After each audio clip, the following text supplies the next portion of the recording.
ہم کریں گے ہر مظلوم کی حمایت۔ بسم اللہ الرحمن الرحیم۔ السلام علیکم، میں ہوں حرین فاطمہ اور آپ دیکھ رہے ہیں حمایتی نیوز HD چینل۔ نظر ڈالتے ہیں آج کی اہم خبروں پر۔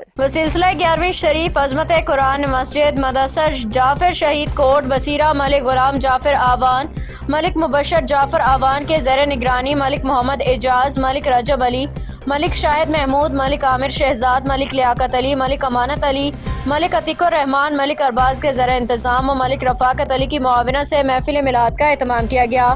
تلاوت کلام پاک و نقابت حافظ محمد ندیم چشتی، جبکہ سرمد علی وارثی نے ثناخوانی رسول کے فرائض سر انجام دیے۔ علامہ محمد خالد مصطفی نے خصوصی خطاب فرمایا۔ آخر میں ناظرہ قرآن کریم کے مکمل کرنے والے خوش نصیب بچے اور بچیوں کو اعزازی انعامات سے نوازا گیا۔ اب تک کے لیے اتنا ہی۔ مزید خبروں اور اپڈیٹ سے باخبر رہنے کے لیے دیکھتے رہیں حمایتی نیوز HD چینل۔